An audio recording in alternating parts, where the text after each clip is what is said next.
Assalamualaikum warahmatullahi wabarakatuh.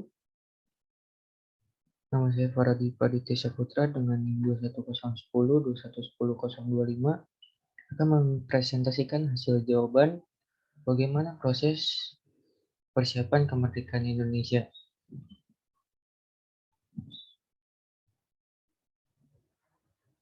Yang pertama ada latar belakang. Kemerdekaan merupakan sebuah keadaan yang diimpi-impikan oleh semua bangsa, terutama bagi bangsa Indonesia ini yang kurang lebih hampir 3,5 abad atau 350 tahun dijajah oleh Belanda dan Jepang. Kemerdekaan Indonesia itu sendiri bukanlah hadiah dari para penjajah, melainkan kemerdekaan Indonesia merupakan hasil perjuangan dari para pahlawan, baik yang mengorbankan pemikiran, material, bahkan sampai nyawa. Dan kemerdekaan Indonesia ini juga merupakan rahmat dari Tuhan Yang Maha Esa.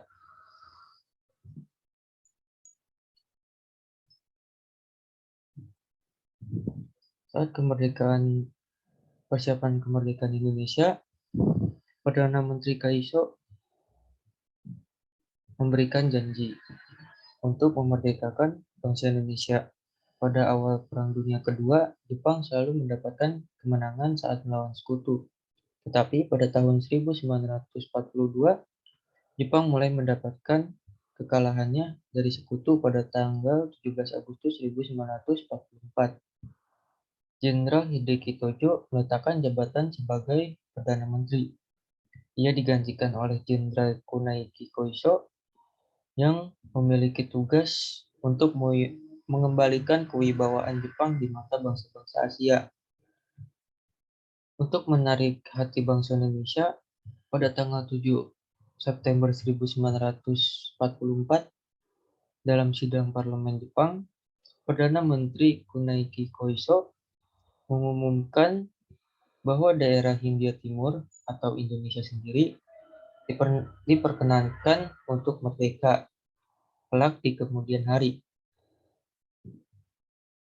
Sejak diikrarkan janji kemerdekaan, di kantor-kantor diperbolehkan untuk mengibarkan bendera putih, namun berdampingan dengan bendera Jepang atau Hinomaru, dan diperkenankan menggunakan bahasa Indonesia di kantor, sekolah, dan media massa.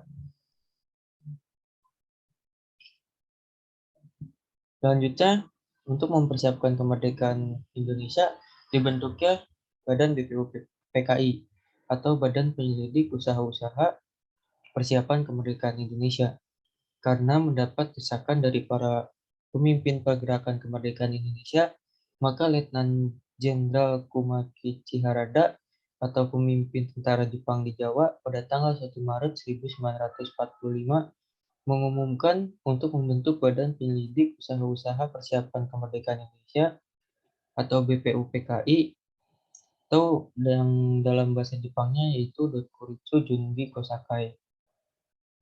Dr. KRT Rajiman Wijodiningrat ditunjuk sebagai Ketua BPUPKI dengan anggota sebanyak 64 orang. Saat sidang pertama BPUPKI pada 29 Mei 1945 sampai 1 Juni 1945. Dalam sidang pertama ini membahas tentang dasar negara.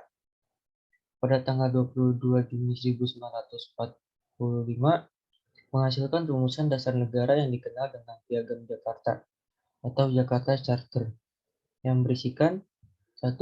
Ketuhanan dengan kewajiban menjalankan syariat Islam bagi pemeluk-pemeluknya. Yang kedua, kemanusiaan yang adil dan beradab. Yang ketiga, persatuan Indonesia. Yang keempat, kerakyatan yang dipimpin oleh hikmat kebijaksanaan dalam permusyawaratan perwakilan. Dan terakhir, yang kelima, keadilan sosial bagi seluruh rakyat Indonesia. Sidang BPUPKI ini terjadi yang kedua, yaitu pada 10-17 Juli 1945. Rapat kedua ini membahas bentuk negara, wilayah negara, kewarganegaraan, rancangan undang-undang dasar, ekonomi dan keuangan, pembelaan negara, pendidikan, dan pengajaran. Pada tanggal 14 Juli 1945, BPUPKI ini menerima laporan dari panitia perancang Undang-Undang Dasar yang dibacakan oleh Insinyur Soekarno. Dalam laporan tersebut tercantum 3 masalah pokok, yaitu pernyataan Indonesia merdeka, pembukaan Undang-Undang Dasar, dan yang terakhir batang tubuh Undang-Undang Dasar di dalamnya mengesahkan tentang wilayah negara, bentuk negara kesatuan, pemerintahan republik, bendera nasional merah putih, dan bahasa nasional Indonesia.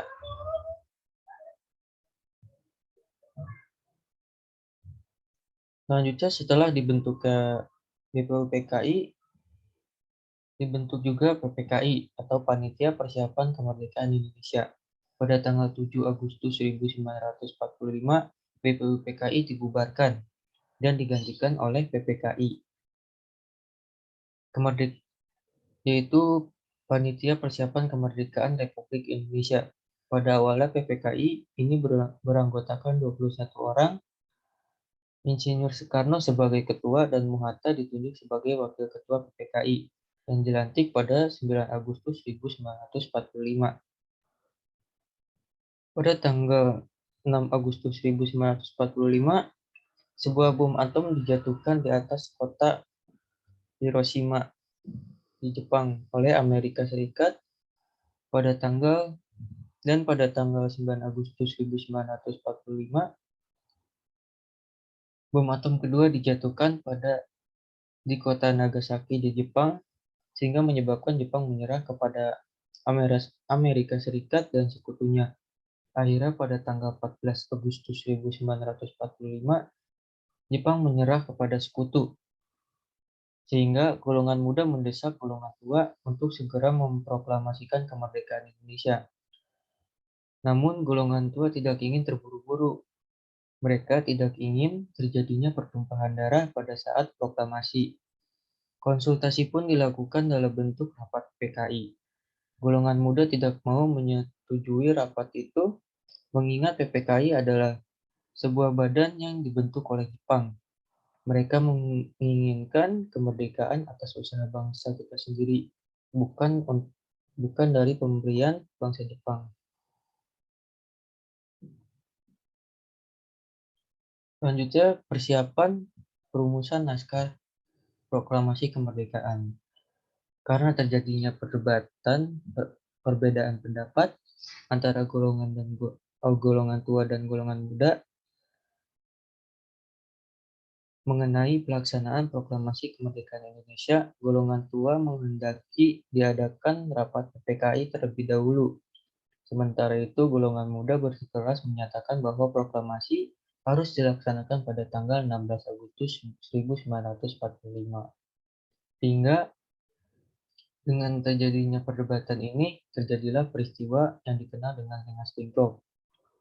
Bersama dengan Sodan Chosiji, salah seorang anggota PETA, dan pemuda lainnya, mereka membawa Soekarno bersama Fatmawati dan Guntur yang baru berusia 9 bulan, dan Muhatta ke Rengas Dengklok, yang kemudian dikenal dengan peristiwa Rengas Dengklok.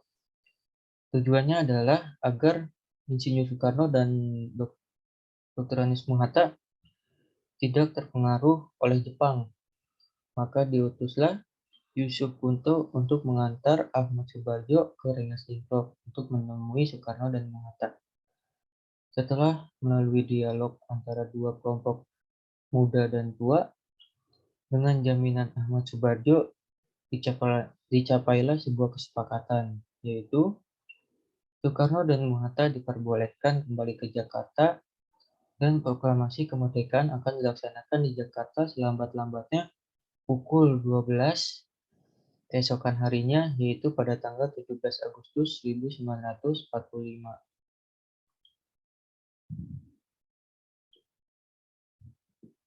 Dengan hal tersebut, maka detik-detik pembacaan teks proklamasi ini akan tercipta.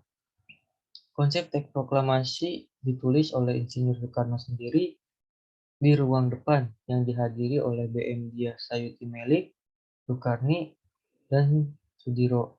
Dalam penulisan ini, Soekarno mengusulkan agar mendatangani teks proklamasi itu oleh Soekarno dan Bung Hatta atas nama bangsa Indonesia. Teks proklamasi itu diketik oleh Sayuti Melik dan kemudian bendera merah putih itu sendiri yang dijahit oleh Ibu Fatmawati. Maka pada pagi harinya, tepat pada tanggal 17 Agustus 1945, sebuah sejarah besar terbentuk, di mana diproklamasikannya kemerdekaan Indonesia dan pengibaran bendera merah putih atau bendera Indonesia dan dinyanyikannya lagu Indonesia Raya yang hingga kini dikenal dengan Hari Kemerdekaan Indonesia yang bertepatan pada 17 Agustus 1945.